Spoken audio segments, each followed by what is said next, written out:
देव बालोदा नामक गांव के पास भोले मंदिर के आसपास एक सज्जन व्यक्ति श्रीवासान अपनी पत्नी लक्ष्मी के साथ रहा करते थे।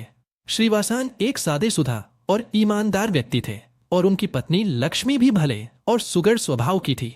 16 नवंबर को उनके घर एक छोटे से पुत्र का जन्म हुआ, जिनका नाम उन्होंने रोहन रखा। रोहन एक चिरचिट और मजेदार स्वभाव का लड़का था, लेकिन उसका मन पढ़ाई लिखाई में कम और खेल कूद और दोस्तों के संग मिलने में ज्यादा लगता था। गांव के लोगों को रोहन का स्वभाव पसंद था, पर उसकी इस बात से उनके माँ बाप थोड़े चिंतित रहते थे। वक्त के साथ रोहन बड़ा हुआ।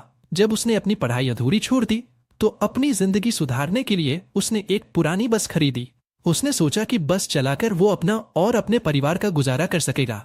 बस चलाने के लिए उसने अपने बचपन के दोस्त दया को कंडक्टर के रूप में नौकरी दी। रोहन और दया की जोड़ी बहुत अच्छी थी। दोनों ने मिलकर बस सेवा शुरू की और गांव के लोगों की यात्रा आसान बनाई।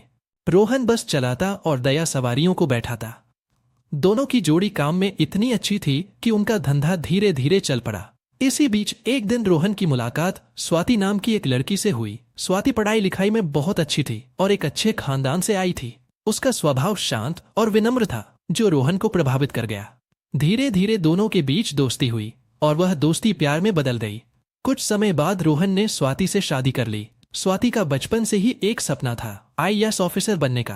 रोहन ने उसका सपना पूरा करने का वचन दिया और अपना सारा समय और श्रम उसकी मदद में लगाया। रोहन ने रात दिन मेहनत करके अपनी बस सर्विस को सफल बनाया और स्वाति के सपने को जीवंत करने के लिए पैसा जोड़ा।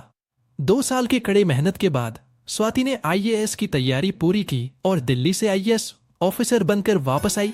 इस दौरान रोहन की मेहनत रंग लाई थी और वो देव बालोदा का एक जाना माना अमीर व्यक्ति बन चुका था। लोग उसकी काबिलियत और ईमानदारी की तारीफ करते थे, लेकिन उसकी सफलता देखकर उसका बचपन का दोस्त हेमंत उससे जलन महसूस करने लगा। हेमंत का व्यवहार धीरे धीरे रोहन से बदलने लगा। 1 साल बाद रोहन और स्वाति के घर में खुशी का महल था जब उनके यहाँ 2 जुड़वा बेटों का जन्म हुआ। दोनों का नाम अन्य शिखा और अरविंद शिखा रखा गया। यह नाम स्वाति और रोहन की जिंदगी के नए अध्याय का प्रतीक थे। स्वाति आईएएस ऑफिसर के रूप में गांव के विकास के लिए काम कर रही थी और रोहन अपने धंधे और परिवार के साथ एक सफल और संतुष्ट जीवन जी रहा था। लेकिन हेमंत की जलन एक दिन क्या रंग लाएगी, यह देखना अब बाकी था।